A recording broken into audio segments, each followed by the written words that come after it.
ለኮሜዲ ፊልም ምርጫችን የሆነ ተመራጩ ተዋናይ መስፍን ኃይለየሱስ ጠጆ።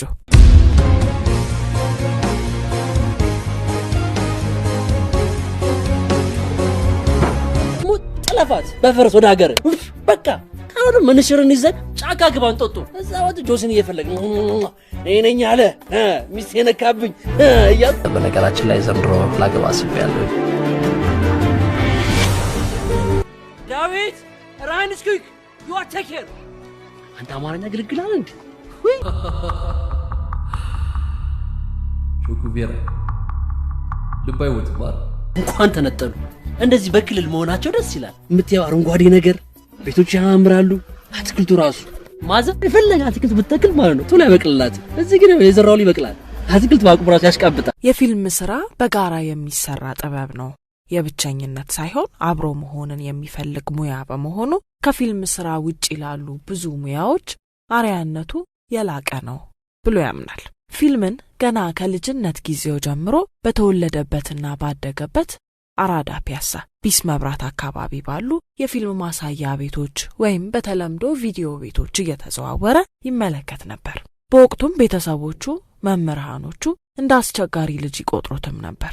ነገር ግን ከትምህርት ቤት እየቀረና ያመለጠ ያያቸው የነበሩ የአሜሪካ ኮሜዲና አክሽን ፊልሞች በውስጡ የፊልም ትወና ገና በአፍላ ዕድሜው እንዲያቆጠቁጥ አድርጎታል። ይህ የልጅነት ድርጊቱ ከቪዲዮ ቤት ተይዞ በተደጋጋሚ ወደ ትምህርት ቤት እንዳስወሰደው ይናገራል። ውልደቱና እድገቱ በመዲናችን አዲስ አበባ መሃል አራዳ አካባቢ ቢሆንም ወሰን የሚባል አካባቢም የተወሰነ ጊዜውን አሳልፏል። በዚህም ሳቢያ ሁለተኛ ደረጃ ትምህርቱን በአካባቢው በሚገኘው በወንድራድ ሁለተኛ ደረጃ ትምህርት ቤት ሊማር ችሏል። የመጀመሪያ ደረጃ ትምህርቱንም በአፍሪካ አንድነት ነው የተማረው። መስፍን በዚህ ትምህርት ቤት ልዩ ትዝታ ከተማሪዎቹና ከመምህራኖቹ ጋር እንዳለው ይናገራል። እናም የፊልም ጥበብ ሮል ሞዴሌ ራሱ ለፊልም ያለኝ ፍቅር ነው ይላል። ነገር ግን ለደረሰበት ደረጃ ያጭር ጊዜም ቢሆን በታዋቂው ተዋናይ አለማየሁ ታደሰና በጓደኞቹ ተከፍቶ በርካታ ወጣት ከያንያንን ያፈራው ሆሊላንድ የጥበብ አካዳሚ ትልቁን ድርሻ እንደሚወስድ አበክሮ ያስቀምጣል።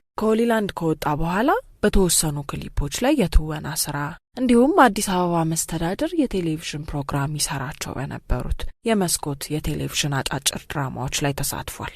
መስፍን ጠጆ ከህዝብ ጋር ያስተዋወቀውና በኢትዮጵያ የኮሜዲ ፊልም ተርታ ትልቁን ቦታ እንደሚይዝ ብዙዎች በሚስማሙበት የወንዶች ጉዳይ ፊልም ከሆሊላንድ ጓደኞቹ ጋር በትወና እንዲሁም ረዳት አዘጋጅ በመሆን ተሳትፏል።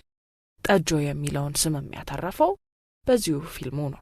ሚዜዎቹ፣ አይራቅ፣ ሜዲን ቻይና፣ ሚስጥሩ፣ ፔንዱለምና የሐምሌ ሙሽራ መስፍን በትወና ከተካፈለባቸው ፊልሞች ውስጥ የሚጠቀሱ ሲሆን ከነዚህ መካከል የወንዶች ጉዳይ ቁጥር 1ና 2ን በረዳት አዘጋጅነት፣ የሐምሌ ሙሽራን በአዘጋጅነት፣ ሜዲን ቻይናና መካኒኩን በፊልም ጽሑፍ የተካፈለባቸው ፊልሞች ናቸው።